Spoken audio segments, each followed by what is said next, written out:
विशाल पेला झालं तरी काय. रामकृष्ण हरी मंडळी आणि जय शिवराय. आज संपला होता घरातला किराणा. मग काय तर घेतलं बायकोला आणि निघालो डीमार्टला. डीमार्टला पोचल्या आम्ही घेतली ट्रॉली आणि निघालो खरेदीला. डीमार्टला पोचलो पण खरेदी कुठून करावी तेच समजेना मला. तेवढ्यातच माझ्या बायकोने घेतलं खोबरं. तिला मी म्हणालो, अगं माझ्या डोक्याचं खोबरं नको करूस, पटपट घे खरेदी करून. त्यानंतर आम्ही गेलो कपड्याच्या सेक्शनला आणि पाहतो तर काय, हा वेगळाच प्राणी. कोणता आहे हा प्राणी? आणि नेहमीप्रमाणेच बायकोने केली कपड्याची खरेदी. अरे तिला म्हणलं, तुझा आताच बर्थडे झाला ना, घेतले ना तुला कपडे? ती मला म्हणाली, जे आहे माझ्या हक्काचं ते मी घेऊनच राहणार. बरं तुझं झालं असेल तर बघ इकडे कॅमेरात.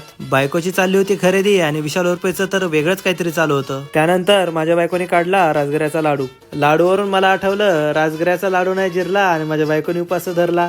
बायको मला म्हणाली, माझी तर झाली बाबा कपडे, पण तुमच्यासाठी काहीतरी घ्या. मी म्हणलं, कसं काय बाबा, आपल्याकडे तर पैसेच नाही. बायको म्हणाली, अहो माझ्या लाडक्या बहिणीचे आली की पैसे, घ्या तुमच्यासाठी एक शर्ट. मी म्हणलं, हा घेऊ का? ती म्हणली नको. म्हणलं, दुसरा घेऊ का? ती म्हणली तो पण नको. शेवटी काय होय ना, हा एक शर्ट मी फायनल केला आणि झालं बाबा आपलं काम. डीमार्ट मध्ये आलो होतो 2 गोष्टी न्यायला आणि आता असं वाटतंय की अख्खा डीमार्टच घेऊन चाललोय मी. शेवटी बिलाचा आकडा पाहून मला चक्कर आल्यासारखंच झालं. मी केलं पेमेंट तरी पण ती मशीन मला म्हणाली, प्लीज वेट. त्यानंतर मशीन मधून बिल आलं थेट. अशा प्रकारे आमची झाली खरेदी. पोरांनो लक्षात ठेवा, डीमार्टचा नाद लय बेकार. भेटूयात पुढच्या ब्लॉग मध्ये. तोपर्यंत धन्यवाद.